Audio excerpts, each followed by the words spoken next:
Hola amigos. Al hilo del vídeo anterior a este, donde me preguntaba si el escándalo de ayer en Roma con la reunión de camisas negras fascistas emulando los tiempos de su fundador Benito Mussolini, podría sorprender a alguien a estas alturas. Es por eso que no me resisto a recordar un vídeo que subí sobre el tema por una entrevista que le hicieron al expresidente de Uruguay José Mújica, en su visita a España en 2020 creo. Mújica comparó la base electoral que le dio el triunfo a Donald Trump en las elecciones de Estados Unidos con la que propició la irrupción del nazismo y el fascismo en la década de los 30 del siglo pasado.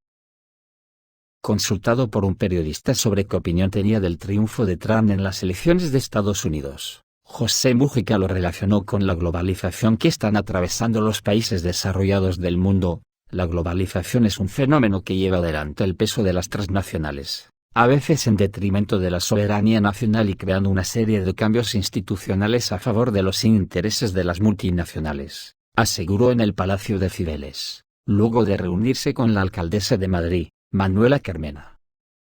Estas medidas no favorecen a los sectores de la clase media más humilde, obreros calificados que sienten sus ingresos congelados durante varios años, agregó. El Espejo no quita ni una coma de estas declaraciones, de las que se trasluce que hizo una seria advertencia de que el fascismo está volviendo con fuerza de nuevo. Mújica dijo que en este marco se dio la victoria de Trump y lo comparó con el surgimiento del fascismo. Esta respuesta que se parece mucho a cosas que pasaron en el mundo en 1930, con una exaltación ultranacionalista, proteccionista y chauvinista, señaló, en referencia al auge del movimiento fascista que surgió en 1918 en Italia y la aparición del nazismo en Alemania en 1933. Francia para los franceses, Inglaterra para los ingleses. Eso va a pasar también en Alemania por la inmigración siria y va a pasar acá, en referencia a España. Estamos ante una oleada de ese tipo y eso es lo que ha llevado a Trump hasta la Casa Blanca, sentenció Mújica. En el Espejo ya hemos hablado largo y tendido, sobre el tema del fascismo, pero no es cosa de dejarlo en el olvido como aquel cachivache que se guarda en el desván, ni mucho menos. El fascismo solo traerá muerte y desolación por todo el planeta y dado que hoy existe el arma nuclear, provocará un apocalipsis que se llevará por delante la vida en la Tierra.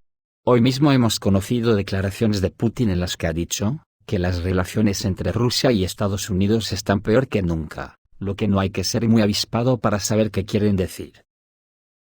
Dicen que si olvidamos la historia esta se suele repetir. Yo no hago mucho caso a este tipo de frases hechas. Y en particular de la que me ocupa, porque pienso que la historia nunca termina sino que es una continuación cotidiana de las relaciones entre tribus más o menos ancestrales. Sí. Tribus, unas más avanzadas que otras pero tribus. Con la carga de primitivismo que conlleva. Quiero resaltar lo de avanzadas, porque solemos asociar lo de sociedad avanzada con las sociedades ricas económicamente. Sin pararnos a pensar que la riqueza está en manos de cuatro, y que además suele coincidir con sociedades imperialistas que con sus ejércitos esquiman a otras naciones, y a las que suelen dejar empobrecidas durante generaciones. Pero lo auténticamente vergonzoso, es que asociemos el término sociedad avanzada a la riqueza material y no a la riqueza de valores como la solidaridad, o a la riqueza ética. Pero volvamos al fascismo genocida, vergonzosamente asociado a cuatro significativos sátrapas a los que les dieron el rol de tonto útil, tipo Hitler por ejemplo.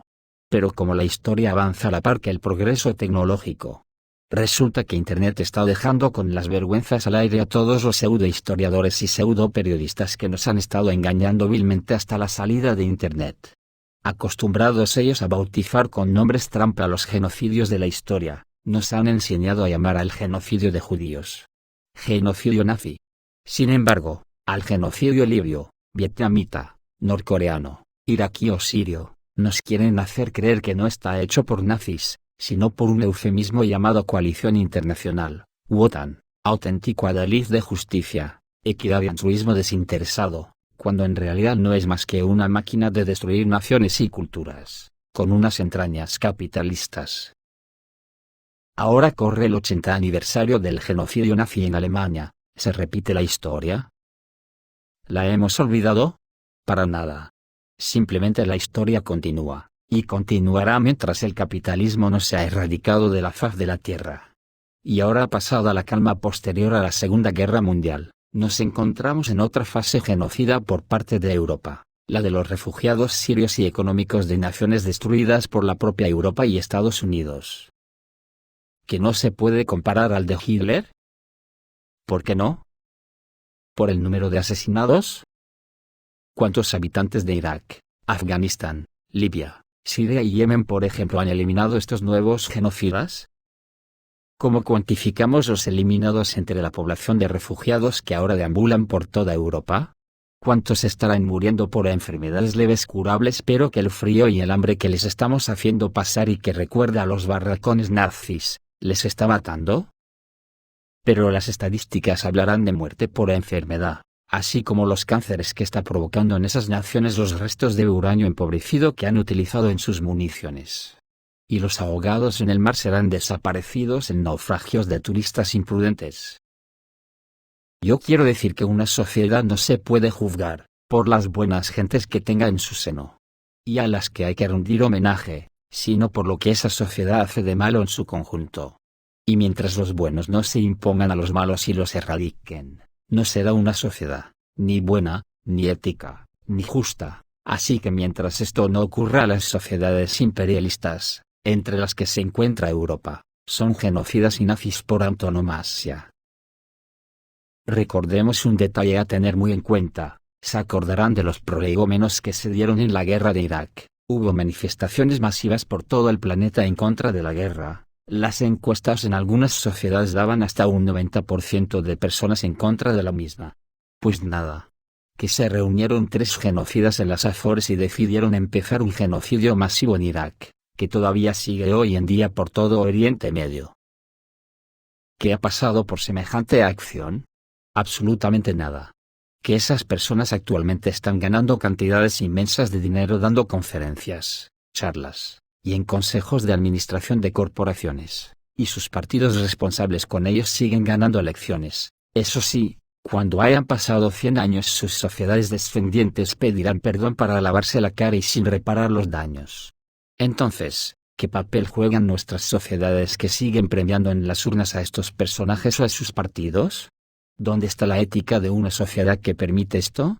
Es que ni siquiera los juzga. Lo dicho, somos todos responsables en su conjunto.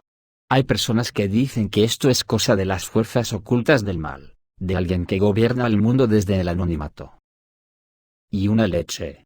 Todos sabemos quiénes son. Ahora mismo el nazismo está volviendo de nuevo a asomar el morro por Europa y Estados Unidos. En Ucrania de forma criminal. La ciudadanía seguirá impasible. ¿Quién los fomenta? ¿Porque los gobernantes hacen la vista gorda? Y sobre todo, y lo más grave, ¿cómo estos gobernantes siguen ganando elecciones con nuestros votos? ¿Cuánto tenemos que reflexionar? ¿De cuánto tenemos que avergonzarnos como sociedades? Algunos autores pregonan que la falta de uniformidad del fascismo se pone de manifiesto al examinar los principales ejemplos históricos en los que alcanzó el poder: Italia, Alemania, Japón, Grecia, Portugal, España, etc. Los modelos principales, el fascismo italiano y el nazismo alemán, presentan suficientes diferencias entre sí como para poder hablar de subtipos. Eugen Weber estableció una diferenciación entre el modelo fascista propiamente dicho, o italiano, al que calificaba de pragmático, más moderado y conservador, y el nacionalsocialista, más motivado teóricamente, radical y destructivo. A mí particularmente este tipo de análisis sumamente académicos, y por lo tanto dados a profundizar en matices que pueden llevarnos a conclusiones que desvirtúen, o haga que se pierda en una maraña semántica, la verdadera seña de identidad del fascismo. Que no es otra, que el antimarxismo. Esa es su esencia, su función congénita. Para eso nació, aunque a mí me gusta más emplear el término. Para eso lo lanzaron las burguesías mundiales, para luchar contra la recién nacida revolución comunista de Rusia. Y ahora, ante el impresionante relanzamiento que está teniendo 100 años después, la sociedad actual lo está tomando como una cosa folclórica, creyéndose que lo que pasó en la Europa fascista, nunca podría volver a pasar. Pero que nos creemos que es el triunfo de Trump, o el Brexit, o el auge del fascismo y la xenofobia en Francia y en otros muchos países europeos. Estamos viendo cómo en España, por ejemplo, están encarcelando a tuiteros por hacer chistes de personajes fascistas muertos hace 30 años, o a unos titiriteros por hacer una comedia en una plaza que fue autorizada previamente. ¿Qué nos creemos que es esto? ¿Algún tipo de broma de mal gusto? ¿O un ataque en toda regla a todo lo que vela a libertades? Así que yo no estoy de acuerdo en que el fascismo tenga muchos matices, o aristas. Para mí solo tiene una punta de lanza dirigida criminalmente contra el marxismo, o lo que es lo mismo, contra la clase trabajadora. Las burguesías de toda la vida ya están lanzando sus avanzadillas fascistas para prevenir que la clase trabajadora se organice como pasó en Rusia en 1917. Saben que se están cargando los sistemas de protección social, y tienen algo de miedo a las posibles reacciones de los pueblos del planeta, que están viendo como el sistema capitalista está herido de muerte y los gobernantes corruptos nos están esquilmando hasta los tuétanos. No sé qué pasará, pero la sensación que dan ellos, los dirigentes que acaparan riqueza con avaricia, parece que escuchan esa famosa frase de «coge tu dinero y corre». ¿Pero dónde podrán ir? ¿Les valdrá para algo su dinero si dejan el planeta inhabitable? ¿Pretenden que el dinero les dé unos años extras de supervivencia en condiciones límite? Yo creo que están enfermos. Yo creo que la avaricia desmedida debería ser declarada como enfermedad peligrosa, y ser tratada en centros apropiados. La corrupción tiene que ser declarada delito de lesa humanidad. Y sobre todo me gustaría resaltar la irresponsable actitud que estamos teniendo las sociedades civiles ante el auge del fascismo. ¿Qué está pasando con la supuesta inteligencia del ser humano? ¿Quién nos ha abducido? ¿Los papas de los medios de comunicación? Nos llevan al matadero como a corderos sumisos y no tenemos capacidad de respuesta intelectual. ¿Para qué queremos nuestro raciocinio, si nos dejamos seducir por las patrañas y paranoias más increíbles que nos quieren contar? ¿Qué futuro nos ofrecen por delante los capitostes del capitalismo? ¿El desmadre militarista en el que han sumido al mundo? ¿No va siendo hora de decir basta? Basta ya al gasto en defensa para recortar en derechos sociales y bienestar. Basta ya de inventar enemigos para justificar sus desmanes militaristas. Y basta ya de dejarnos arrastrar al abismo por personajes públicos que ensalzan el fascismo y encima les votamos. Este vídeo lo subí en el año 2020. Mirar ahora casi 4 años después cómo estamos. El Cuarto Reich ha comenzado la Tercera Guerra Mundial, y en Gaza siguen cometiendo un nuevo genocidio de los que tienen acostumbrando al mundo. ¿Algo que decir? Esto es todo amigos, reciban un saludo.